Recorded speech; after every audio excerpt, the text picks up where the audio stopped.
ছাড়ো, কাকাইয়ের হাতে আঁচড়ের দাগ।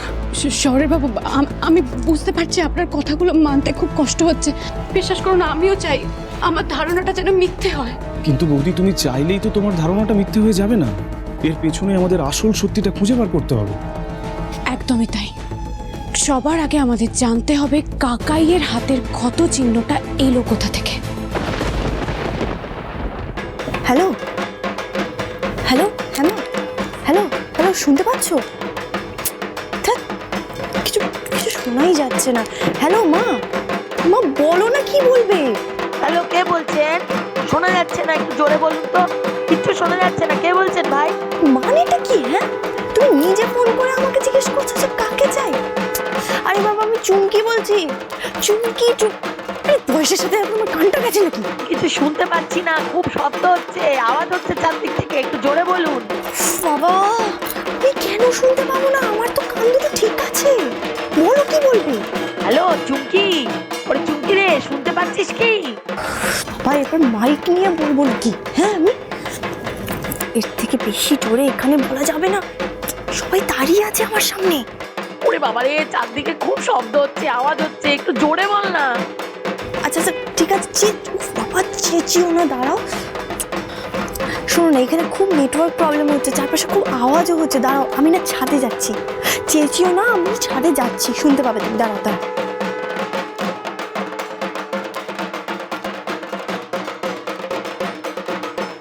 এবার তোমার পালা চুমকি। খুব সাহস না? সবার সামনে আমাকে দিয়ে ক্ষমা চাইয়েছিলে, এবার দেখো তোমার কি হাল করে। রনিত, চলো শুভ কাজটা সেরে ফেলি। চলো চলো চলো, লেটস গো।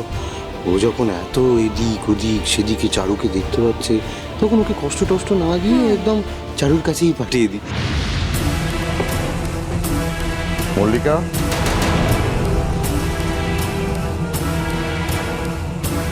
কি হয়েছে, ডাকছো কেন? এত তাড়া কিসের তোমার? দরকার আছে, তোমার সঙ্গে কথা আছে।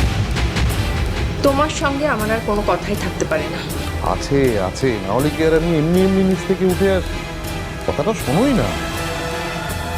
আচ্ছা, তুমি কি সারাক্ষণ আমাকে এইভাবে তাড়া করে বেড়াবে সূর্যশেখর? এইভাবে বলছো কেন?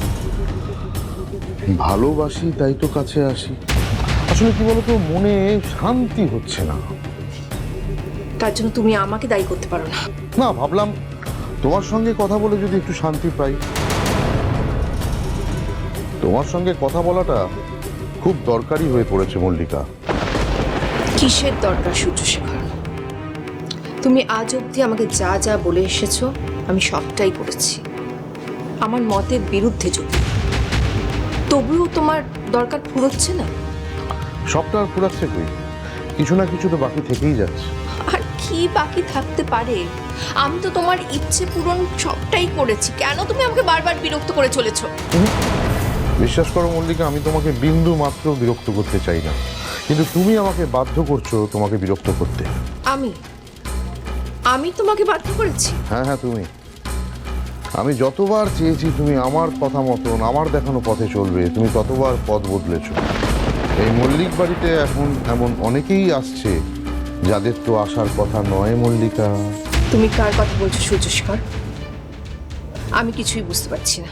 আজ সকালে এই বাড়িতে সৌম্য পাকরাশি এসেছিল, তোমাদের ফ্যামিলির লয়ার পরেশ পাকরাশির ছেলে।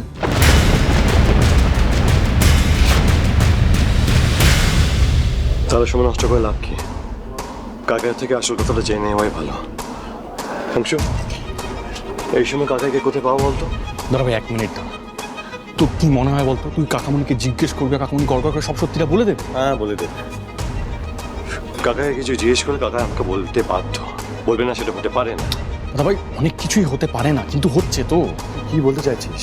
আমি এটাই বলতে চাইছি যে কাকামণি যদি সত্যি সূর্যশেখরের ভিকটিম হয়ে থাকে, তাহলে কোনোদিনই তোকে সত্যিটা বলবে না।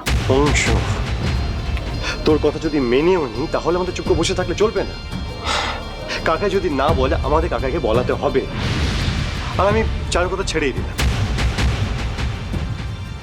অমিতাও তো বলল, যখনই সূর্যশেখর কাকাইকে খুনের কথা বলে কাকাই ভয় পেয়ে যায়। তার মানে আমি নিশ্চিত যে কাকাই কোনো বিপদের মধ্যে আছে। কাকা এমনি এমনি ভয় পাওয়ার লোক না। আর যতদূর আমি কাকাকে চিনি, আমার যদি কোনোভাবে কাকাকে কথার প্যাচে ফেলতে পারি, কাকাই ঠিক কথা বলতে বলতে এমন কিছু বলবে যেটা থেকে আমরা ক্লু পেতে পারি। হ্যাঁ যাই হোক, আপনি চলুন আমার সাথে, এক্ষুনি কাকার সাথে কথা বলতে। চলুন। হ্যালো হ্যালো হ্যালো মা, হ্যাঁ এবার শুনতে পাচ্ছ? হ্যাঁ তো শোনো,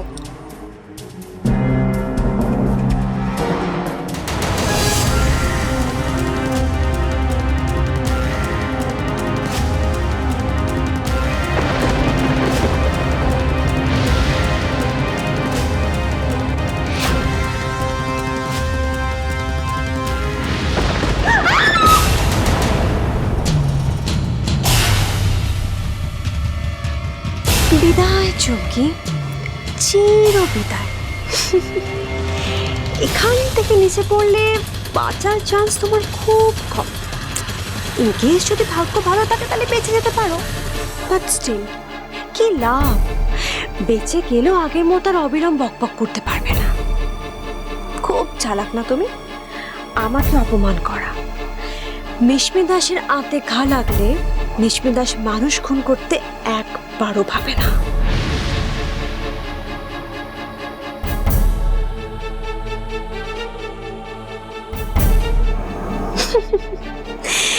বেচারা রনির খারাপ লাগে ছেলেটার জন্য। লাভের গুড় খাবো আমি, কেস খাবে তুমি। এখন যদি কেউ কিছু সন্দেহ করে, ফুল কেসটা তোমার ঘাড়ে।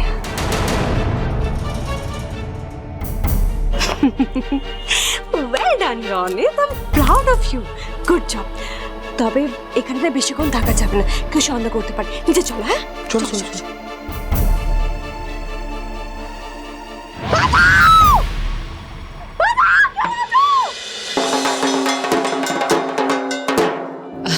আপনারা বরং গিয়ে খাওয়া দাওয়াটা সেরে নিন, তারপরে এসে আবার বাজাবেন, কেমন? যান।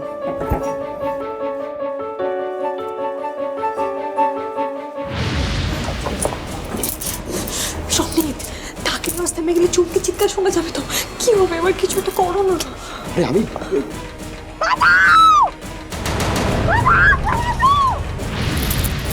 কিসের একটা আওয়াজ হলো না?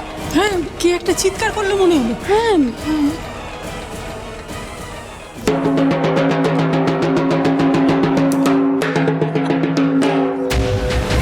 কি রনি, তুমি এত ঢাক বাজাতে শুরু করলে কেন? কি হলো হঠাৎ তোমার? এ কি করছো দাদু ভাই?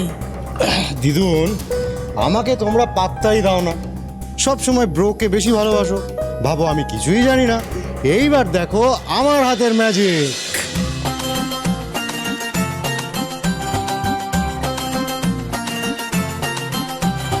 ঢাকের তালে কোমর দোলে, খুশিতে নাচে মন। আজ বাজা কাসর জমা আসর, থাকবে মা আর কতক্ষণ। ঢাকের তালে কোমর দোলে, খুশিতে নাচে মন। আজ বাজা কাসর জমা আসর, থাকবে মা আর কতক্ষণ। মায়ের রূপে মন ভরে যায়, প্রণাম জানাই রাঙা পায় করে ধুনচি দু হাতে নাচে রে এখন। ঢাকের তালে কোমর দোলে, খুশিতে নাচে মন। আজ বাজা কাসর জমা আসর, থাকবে মা আর কতক্ষণ।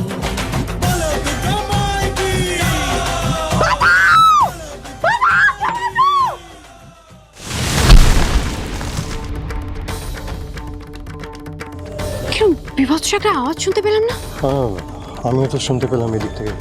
চলুন তো।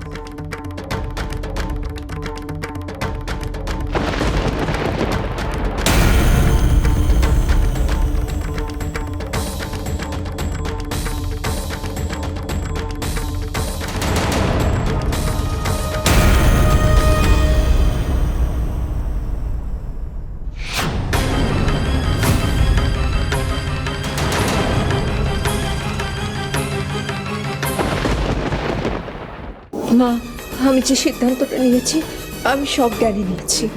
এই মল্লিক পরিবারের সম্পূর্ণ সম্পত্তির একমাত্র মালিক হলেন চারু মল্লিক। আমি চারু মল্লিক আজ থেকে এই মল্লিক পরিবারের স্থাবর অস্থাবর সম্পত্তির মালিক।